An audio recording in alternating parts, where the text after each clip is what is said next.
Mesdames, Messieurs, bienvenue dans cette émission pour ce nouveau numéro. Je vais recevoir pour vous Monsieur Jean-Claude Mpunga Maoja. Il est acteur politique et surtout président et initiateur du mouvement radical pour le changement de la Constitution. C'est à ce titre que je vais le recevoir sur ce plateau. Comme l'intitulé l'indique, nous allons parler de l'épineuse question du changement de la révision de la Constitution et durant près d'une demi-heure, nous allons échanger là-dessus. Jean-Claude Mpunga, je vous salue. Salut, monsieur le journaliste. Comment allez-vous? Oui, tout doucement, on est là dans les forêts de la qualification de la Coupe. Ah voilà, ça c'est vraiment, merci, c'est un bémol que vous venez d'ajouter là. Ouais. Vous savez que les léopards de la République démocratique du Congo se sont qualifiés pour une deuxième fois après 52 ans à la phase finale de la Coupe du Monde. C'était face à l'équipe nationale de la Jamaïque. 1-0 en faveur des léopards de la RDC, une grande euphorie en République démocratique du Congo, ce qui a entraîné d'ailleurs que la journée du mercredi 1er avril puisse être déclaré chômé et payé. Mais nous allons directement entrer dans le vif du sujet. Vous êtes, je l'ai dit lors de la présentation, vous êtes président du mouvement radical pour le changement de la Constitution. Pourquoi doit-on changer la Constitution selon vous? Merci beaucoup. J'aimerais peut-être qu'avant d'entamer le sujet principal qui est inhérente à ce que nous avons mis en place comme mouvement pour le changement radical de la Constitution, qu'on puisse de fisc féliciter le léopard, non seulement eux, le staff technique, le président de la République, le ministre du Sport. Et voilà, je crois que c'est vraiment une fierté pour la République, vous l'avez bien dit. 52 ans après, c'est pas facile. Donc, il y a une génération qui n'a pas connu, qui n'a pas vu une seule fois les léopards jouer parmi les grandes nations mondiales. Donc, ça sera vraiment un cadeau du siècle que nous venons qu'on vient de nous offrir nous autres aussi, parce que en 1974, vous étiez tout jeune. Je ne me souviens même pas de cette Coupe du Monde, mais voilà, aujourd'hui, 52 ans après, nous aurons quand même le temps de savourer cette compétition mondiale. Cela étant, nous revenons à notre chat et mouton pour dire que voilà, nous sommes Congolais, avant toute chose. Oui, parlez un peu fort, hein? J'aime vous entendre. D'accord, d'accord. Nous sommes Congolais, et étant Congolais, intellectuels, il est normal qu'à un certain moment de notre histoire, qu'on ait quand même le temps de réfléchir sur la marche de notre pays et aussi sur les lois et règles qui régissent notre pays. Je sais qu'en 2006, il y a une constitution qui nous régit aujourd'hui, la constitution du 18 février, promulguée le 18 février par l'ancien président Joseph Kabila.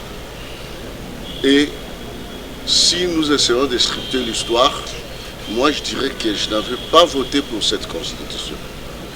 Et d'ailleurs, le parti phare, l'IDPS aujourd'hui au pouvoir, n'avait pas voté aussi pour cette constitution.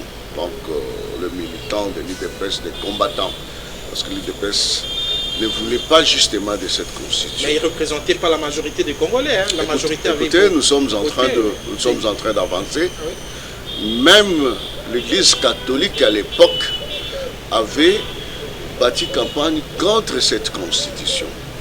Donc je crois que c'était vraiment une grande représentativité de la majorité du peuple congolais. Quand on crée un parti politique, quand on lutte pour arriver au pouvoir, une fois accédé au pouvoir, c'est pour mettre en place votre projet de société. IDPS au pouvoir, n'ayant pas voté pour cette constitution, et nous autres d'ailleurs, nous croyons que c'est vraiment le moment pour qu'on mette cette constitution de côté et qu'on mette en place une autre qui puisse répondre aux aspirations du peuple congolais. Mais qu'est-ce que vous reprochez à cette constitution? On reproche beaucoup de choses. Telles que quoi? Énumérez-les. Si on commence à énumérer... deux, trois. Bon, deux, je vais énumérer parce que c'est une constitution qui a été mise en place dans un contexte donné. C'est quel contexte déjà? Le contexte, c'était dans un contexte de belligérance. Après le décès de M. Laurent-Désiré Kabila, en 2001, Joseph Kabila a accédé au pouvoir. Il a trouvé que le pays était en quelque sorte divisé, si on doit emprunter ces termes. Donc, il y avait 4 axes de pouvoir qui s'exerçaient dans quelques points du parti du pays. Il y avait Bemba qui avait l'ouest à l'Équateur, il y avait les Robert et consorts qui étaient à l'est avec RCD, et bon, sans compter les autres, ce sont les partis phares, hein, les groupes phares un peu qui tenaient un peu de grandes portions de oui, j'aimerais que vous alliez droit au but parce qu'on n'a pas beaucoup de temps. Mais on n'a pas beaucoup de temps, il faut que j'explique. Oui. Bon, en fait, à ce moment-là, le pays était un peu divisé. Alors, pour recoller les morceaux, les décideurs internationaux, notamment la Belgique, les États-Unis et autres, ont décidé à ce qu'on organise un dialogue que nous avons appelé le dialogue de Sun City, qui a pondu des accords pour que ces gens se mettent ensemble et dirigent ensemble pendant un moment de transition et puis qu'on passe aux élections pluralistes et qu'on choisisse un président. Donc c'était fait de sorte que ces gens se sont mis de pièges mutuels que personne ne pouvait gérer sans l'autre et sans les autres même. C'est pourquoi nous avons eu le 1+4. Après le 1+4, nous sommes allés aux élections en 2006, que celui qui était au pouvoir justement a gagné. Parce qu'en Afrique, celui qui organise les élections, c'est celui qui les gagne. Mais dans d'autres pays, ça s'est révélé... Oui, dans d'autres pays, oui, là où il y a quand même une démocratie qui est un peu enracinée, on constate que celui qui est au pouvoir peut organiser les élections et les perdre demain. Dans notre cas, je crois que ce n'est pas encore arrivé. Allons-y dans cette perspective de ce que vous reprochez à l'actuelle Constitution, parce que... Mais c'est là où je vais en venir. Oui, c'est là où je vais en venir. Nous n'avons que 25 minutes dans cette émission. Oui, c'est là où je vais en venir. Je crois qu'on aura une autre émission beaucoup plus élaborée. Où on va pour expliquer le contexte. On va un peu scripter cette Constitution qui a 226 articles, que vous connaissez très bien.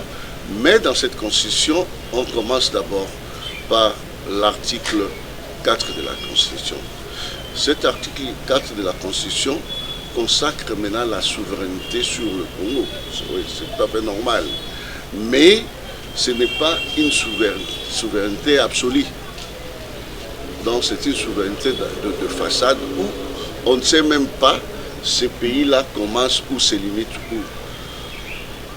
Vous savez, nous achetons des parcelles ici. Pour vous autres qui avez l'argent pour acheter des parcelles. Quand vous achetez une parcelle, on dit cette parcelle, c'est 20 sur 20. Mais dans la Constitution, les 2345 000 km² que nous a toujours dit, ce n'est pas dans la Constitution. Mais au lieu de changer la Constitution, est-ce qu'on ne peut pas réviser seulement cet article? J'en viens.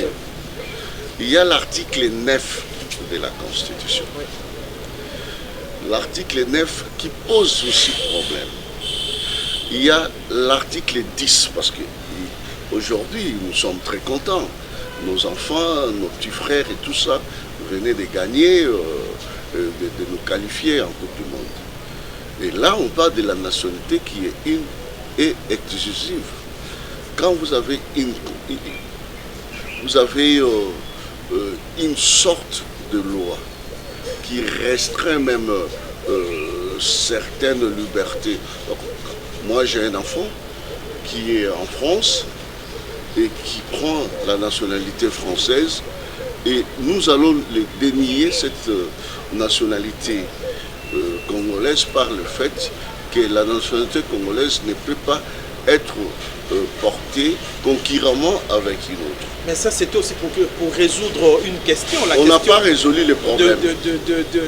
La question de la confusion identitaire qui régnait. Non, la confusion identitaire, aujourd'hui, nous sommes dans une mondialisation où le monde est devenu un village planétaire. Donc, ce n'est pas dit que si aujourd'hui mon fils, qui vit à Paris, qui vit en Allemagne, partout ailleurs, et qui pour des raisons économiques ou pour des raisons de travail prend une autre nationalité, il n'est plus congolais, non, pas du tout. Il est congolais d'origine. Et quand on parle aussi des congolais d'origine, on fait allusion aux personnes dont les ascendants ont habité la République démocratique du Congo avant 1960. C'est aussi une ambiguïté parce qu'il y a des gens qui sont venus ici par de migrations qui ont tué en 1954 et tout ça. C'est pourquoi aujourd'hui nous avons des problèmes de Banyamulenge. Or, si on parle des ascendants, des ancêtres, nous savons qu'au Congo on a 450 tribus. Et les 450 tribus ont été facilement répertoriées par le Belge. Et quand vous essayez un peu de scripter tout ça, vous ne trouvez pas quelque part où il y a une tribu qui s'appellerait Banyamulenge.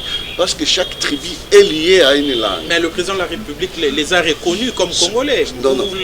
Oui, je comprends. Vous allez à l'encontre de ce Non, on ne va pas à l'encontre, c'est aussi pour des raisons politiques et sécuritaires. On ne pouvait pas ouvrir ces fronts-là pendant que la communauté internationale plaidait, prenait le Banyamulenge comme étant une tribu minoritaire. Or, chez nous, on n'a pas de tribus minoritaires. Si vous dites qu'ils sont minoritaires, et les Tchoko, et les Balozos, les Babembe et tout ça, vous comprenez que quelque part, la Constitution a créé beaucoup d'ambiguïté qui faille qu'aujourd'hui connaissait un peu de... Alors, si... Tout cela réuni, est-ce qu'on ne peut pas simplement réviser les articles à problème, selon vous? Mais est-ce que cela doit amener directement à changer la Constitution? C'est comme ça que beaucoup de gens pensent que vous avez une autre idée derrière la tête, celle d'offrir un nouveau mandat à l'actuel chef de l'État. Pas du tout, pas du tout. Le problème aujourd'hui, c'est que nous avons une maison qui a connu beaucoup de fissures. Est-ce qu'on doit chercher à colmater les fissures? Il faut la ou casser carrément on peut casser la maison et reconstruire une autre maison beaucoup plus durable que celle qui était avant. C'est tout à fait logique, non? C'est pourquoi aujourd'hui, je peux énumérer autant d'articles.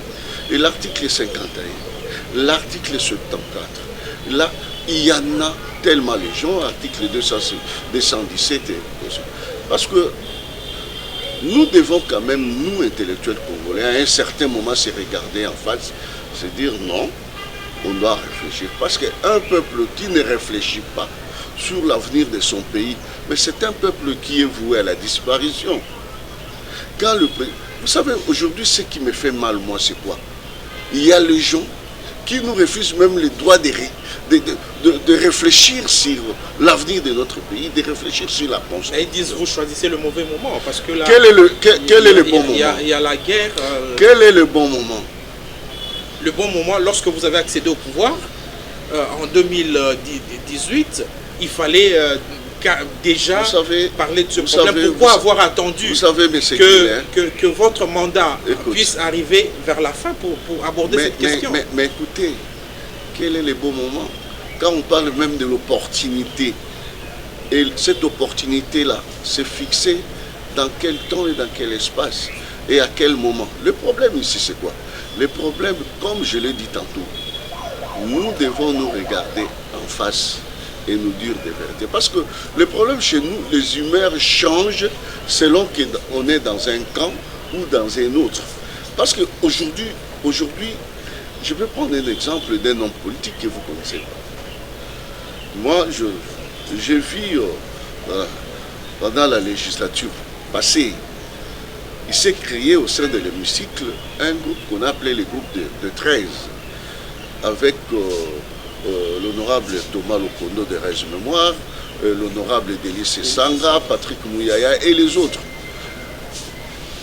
Ils roulaient pour la modification de la Constitution. Et quand bien même que vous essayez d'écouter ces Sanga hier pendant la campagne électorale, même son projet de société, il parle de la refondation de l'État. Mais il ne parle pas du changement total Je de la parle, quand on parle de la refondation, c'est-à-dire qu'on fait table rase de ce qui existait pour recommencer sur de nouvelles bases. Lui-même disait qu'une fois élu, il va faire la refondation, mais ça ne veut pas dire que cela va l'amener à changer la Constitution. Écoutez, cette Constitution que Kabila qualifie de sacrée, il dit on ne peut pas s'hasarder à changer cette Constitution. Il n'y a que l'État qui est sacré. Tout ce qui est fait par la main de l'homme n'est pas sacré. Kabila lui-même, il vous dit que cette Constitution-là, c'est sa Constitution à lui. Est-ce qu'une Constitution peut être la propriété privée d'un individu? Ça, je n'ai pas entendu. Hein? Non, il dit c'est ma constitution. Ça, et d'ailleurs, il y a deux images qui attestent là, quand il dit, quand je bâtis campagne avec cette constitution, je me suis promené avec cette constitution, les catholiques, tout le monde n'en voulait pas, c'est ma constitution. Il a répondu, il a fait une interview comme ça avec Madame Colette Pragman, la journaliste belge. Donc vous comprenez que quelque part, ça ne va pas. On ne dit pas que tout ce qui est dans cette constitution est mauvais. Mais on essaie de voir, est-ce quand on commence maintenant à saucissonner ce qui est dans la constitution, on va laisser quoi? On va laisser quoi? Donc le problème c'est quoi? Moi je suis pour ce que le président de la République avait dit, qu'il doit mettre en place une commission pluridisciplinaire. Parce que vous savez, les problèmes de la Constitution, et beaucoup de gens se juristes. Non, le problème de la Constitution, c'est d'abord un problème de toute la nation, de toutes les disciplines même. Donc là, il faut que les sociologues interviennent, les anthropologues, les historiens, les juristes ne viennent que pour nous prendre une architecture pouvant nous permettre maintenant d'agencer les articles et les lignes juridiques. Voilà, vous comprenez. Et aujourd'hui au Congo, il y a aussi un problème. Tout le monde parle de la Constitution, mais posez la question même à ceux-là qui vous disent ne touchez pas à la Constitution, ne révisez pas la Constitution, ne changez pas la Constitution. Il y a des gens qui n'ont jamais lu même un article de cette Constitution. Posez-lui la question, même cette Constitution-là, combien d'articles? Il ne connaît pas. Mais le problème, c'est que les gens se posent la question sur l'opportunité et l'urgence de ce chamboulement de choses. C'est ça. Moi, ça je me suis toujours posé cette question. Je me demande, l'opportunité et l'urgence, c'est quand? Et qui y est habilité justement à constater cette opportunité?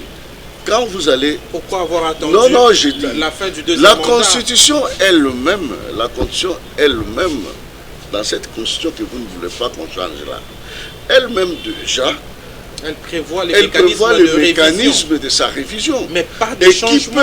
Non, écoutez, mais on va... Quand est-ce qu'on va au changement? C'est quand on constate qu'on risque de faire des révisions qui vont nous prendre beaucoup de temps inutilement. Et le mieux serait de changer carrément la Constitution. Ça vous fait mal en quoi? Mais est-ce que vous savez qu'il y a des menaces par rapport à ces velléités? Par exemple, Nanga et ses amis disent que si vous osez toucher à la Constitution, bon, ils vont faire ce qu'ils vont faire. Et Kabila parlait de la soudanisation. Est-ce que vous voulez me dire que c'est ça la revendication majeure de Nanga? Nanga, quand il est allé prendre des armes pour tuer les Congolais, c'était pour la Constitution. Et Kabila, quand il a quitté ici clandestinement, il est parti. C'était pour la Constitution. Non, je crois que ça, les gens cherchent à faire des raccordements fraudulé pour rien. Les problèmes ici, Kabila a dirigé ces pays, il a révisé beaucoup d'articles de cette constitution. Et en clandestin, mais 2 c'est déjà beaucoup. Et il a même vu. Du 2 à un seul tour, et puis la disposition qui demande aux députés, lorsque vous sortez de l'Assemblée, vous pouvez revenir. C'est pas beaucoup. Vous conviendrez avec moi que 2 c'est déjà pluriel. Pluriel, c'est déjà beaucoup. Je le sais, mais c'est pas. Non, pluriel. Pas beaucoup au sens où non, pluriel, c'est beaucoup déjà. Donc quand je parle de beaucoup, 2, c'est déjà beaucoup. Mais non, ça c'est ce qui est officiel. Mais ce qui est... Il y a eu aussi des révisions officieuses. Oui, il y a eu des révisions officieuses. Kabila a nommé des commissaires généraux. Ce qui n'a pas été prévu dans la Constitution. Il a révisé tacitement l'article 220. Parce que les gens croient que l'article 220, c'est seulement lié au mandat et tout ça. Non, c'est pas ça. Il y a des alinéas. Oui. Notamment le respect du fonctionnement de provinces et tout ça. Des entités territoriales décentralisées. Mais Jean-Claude, moi je voudrais dire ceci. Vous ne pensez pas que cette initiative va venir jeter de la poudre au feu? Vous savez, toute réforme a toujours créé des remous dans la société. Il n'y a pas de réforme qui passe comme si des roulettes. Toute réforme se fait toujours avec des grincements de dents. Mais nous sommes en démocratie. Moi, ce que je demande, c'est quoi? Pour moi, ça c'est moi. Je n'impose personne. Mais moi, je milite pour le changement de la Constitution. C'est mon point de vue. Et le point de vue... Vous en avez le droit. Oui, j'ai le droit, nous sommes en démocratie. Et que ceux aussi qui pensent que changer la Constitution n'est pas bon, je les concède aussi ces points de vue. Mais moi, je crois qu'en démocratie, c'est la loi de la majorité et la dictature même de la majorité. Il y a déjà un député national qui a déposé une proposition de loi, sur le référendum, Tony Maba pour ne pas le citer. Et je crois qu'avec lui, une fois nous avons cette loi, une fois il y a une nouvelle constitution, on va soumettre ça au référendum. Chacun va se prononcer. Mais qu'est-ce que vous comptez faire avec votre mouvement? Parce que je suis en train de rappeler à ceux qui viennent de nous prendre en cours que nous recevons dans cette émission M. Jean-Claude Mpunga Maouija Bompeti. Il est politologue de formation, acteur politique et aussi président et initiateur du mouvement radical pour le changement de la Constitution. Donc, son leitmotiv en ce net moment, c'est de pouvoir alors, ce que nous voulons faire de notre mouvement, que nous voulons que beaucoup de gens viennent nous soutenir, que nous voulons qu'on change la Constitution. Voilà, on change la Constitution pour qu'on recommence sur de nouvelles bases et que, voilà, aujourd'hui, pourquoi nous avons des guerres à répétition à l'Est? C'est dit aussi à beaucoup de choses. Vous avez suivi Kagame et que vous disiez l'autre fois que la guerre qu'il fait au Congo et l'agression, il vient pour tuer, il a tué déjà plus de 20 millions de Congolais à peu près. C'est pour réclamer des terres. Vous comprenez? Notamment Goma, Bukavu, vous disent, Rutshuru et tout ça, Uvira. Il vous dit, si vous me donnez ça, je vous laisse en paix.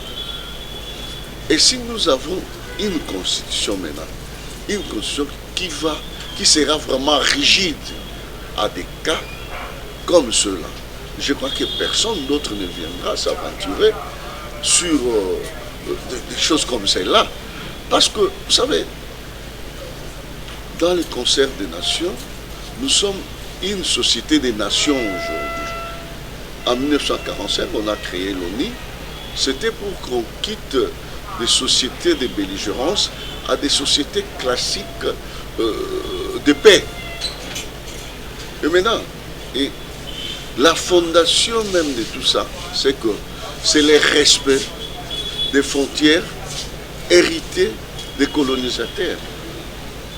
Bon, quand un autre pays quitte et traverse les frontières de notre pays, c'est ça ce qu'on appelle Et la nouvelle constitution, vous pensez qu'elle va bloquer toutes ces velléités expansionnistes? Oui, effectivement, nous pensons mettre des mécanismes qui puissent nous permettre vraiment de mettre des garde-fous pour que, effectivement, le Congo soit vraiment un État indépendant, au vrai sens du mot, et souverain.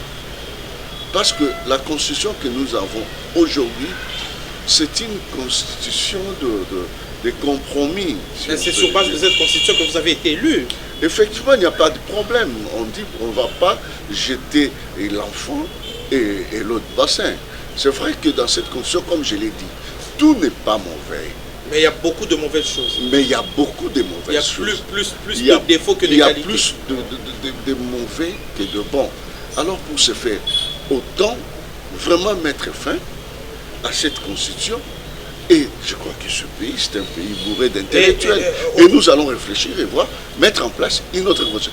Mais si la majorité des Congolais estime qu'on ne doit pas changer et qu'on doit réviser, on va voir des choses qui fâchent dans cette constitution. On va les réviser de fond à comble.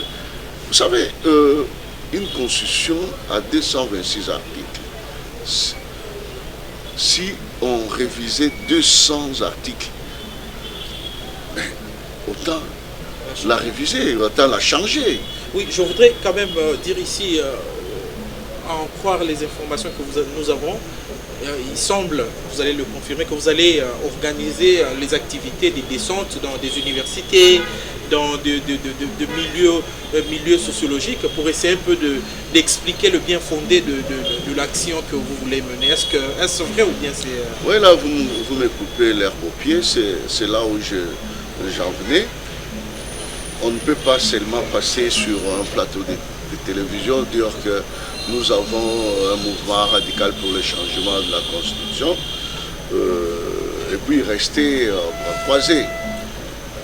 Nous devons maintenant aller vulgariser cette idée dans les universités, voire même dans les écoles secondaires humanité, parce que là où il y a déjà de jeunes, des enfants qui ont plus de 18 ans à l'âge mature, on doit y aller. On va aller même dans les églises. Nous devons aller... Même dans les églises catholiques? Oui, dans les paroisses catholiques? Mais oui, pourquoi pas? Alors que la Synco est contre ça. Mais la Synco, ce n'est pas l'église catholique, c'est là où il y a l'amalgame. La Synco, ce n'est pas l'église catholique. L'église catholique, c'est l'ensemble de croyants et de fidèles qui composent justement cette église universelle catholique romaine.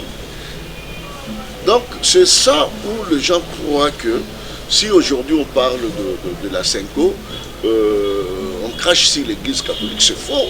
C'est faux. Et puis la Synco, là, ce n'est pas toute la structure même. C'est un groupe de gens, moi je l'ai toujours dit, un groupe de gens qui sont militants et qui font ce qu'ils font. Ce n'est pas à mettre sur la tête de l'église catholique. Je suis désolé, moi. Donc aujourd'hui, moi je pense que nous avons combattu aux côtés de l'église catholique. Vous savez, quand même Kaboun parlait de 50-50. Voilà. Donc l'église catholique aujourd'hui, c'est une église que nous devons respecter, que nous devons beaucoup de respect. Parce que cette église a beaucoup, partout au monde, cette église a fait ses preuves. Mais le problème aujourd'hui, c'est que quelque part, on est un peu en porte-à-faux avec la prise de position de quelques membres justement de cette structure-là, qui aujourd'hui, à mon avis, ne va pas aujourd'hui, ne défendent plus aujourd'hui les intérêts du peuple congolais. Merci Jean-Claude Mpunga. Nous sommes arrivés vraiment à la fin de ce morceau. On aura plusieurs séquences comme ça pour que vous puissiez expliquer, selon vous, le bien fondé de cette action que vous êtes en train de mener, celle de voir la RDC se doter d'une autre constitution. Une minute pour conclure. Si vous avez un message à lancer aujourd'hui par rapport au mouvement que vous avez mis en place, qu'est-ce que vous allez dire aux Congolais qui vous suivent? Non, le message est clair. Je demande à tous les Congolais, je dis bien à tous les Congolais, si pas tous comme nous sommes en démocratie, à la majorité des Congolais qui pensent comme nous, de venir se joindre à nous pour atteindre cet objectif que nous nous sommes assignés. Et ils vont nous accompagner, nous allons nous mettre ensemble, aller dans des universités, comme nous l'avons dit, dans tous les centres d'intérêt où nous devons expliquer les bien-fondés de ce que nous pensons faire. Et je crois qu'ils seront les bienvenus. Parce qu'aujourd'hui, rester chez soi à la maison, réfléchir comme nous, sans se joindre à nous, c'est vraiment nous fausser compagnie. Il faut venir, comme on dit, l'union fait la force. Venez, nous allons donner notre numéro, donner l'adresse, là où ils peuvent nous voir. Et nous restons ouverts. Nous restons ouverts. Et nous ne disons pas que ce que nous disons aujourd'hui, c'est une vérité absolue. Nous sommes aussi ouverts à des contradictions. Si vous pensez que ce que nous avons mis en place aujourd'hui et que vous avez une autre idée contraire, venez, nous allons en discuter. C'est pourquoi les conférences que nous allons organiser, ça sera des conférences débats. Ça ne sera pas des conférences à sens unique, nous venons, nous exposons et puis nous partons. Non, nous venons, nous exposons et nous ouvrons les débats. Et les débats sera ouvert et à toutes les contradictions possibles et nous allons accepter.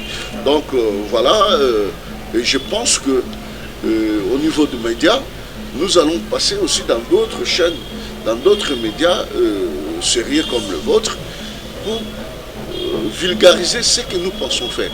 Donc le slogan est clair, tout droit pour une nouvelle constitution, tout droit vers une nouvelle constitution. Je crois que c'est ça les slogans majeurs. Voilà. Nous, c'est une nouvelle constitution ou rien. Une nouvelle constitution ou rien. Ou rien. Tout droit vers une nouvelle constitution. Voilà. Donc, les autres peuvent penser ce qu'ils pensent, c'est leur droit, on les concède, c'est leur droit, nous sommes en démocratie. Ils peuvent nous dire qu'on va aller à la modification ou tout ça, c'est leur droit. Mais pour nous, pour notre mouvement, c'est un mouvement que nous voulons, d'ailleurs que nous avons voulu radical pour le changement de la Constitution. Donc quand vous venez vous joindre à nous, il n'y a pas d'autre alternative que le changement de la Constitution du 18 février 2006. Merci beaucoup. C'est sur cette note que nous allons mettre un terme à cette émission. Je rappelle que je recevais sur ce plateau M. Jean-Claude Mpunga Maweja Bokbeti. Il est acteur politique, politologue de formation et aussi président initiateur du mouvement radical pour le changement, dont l'objectif reste le changement ou rien de la Constitution de la République démocratique. Et nous avons essayé de parler de cette initiative parce qu'il a dit ici le changement de la Constitution ou rien. C'est autour de cette question que nous avons essayé d'épiloguer pendant près de 30 minutes. Merci à vous de l'avoir suivi. Merci à Nagui Lengo et à toute l'équipe technique. À bientôt pour un nouveau numéro. Merci.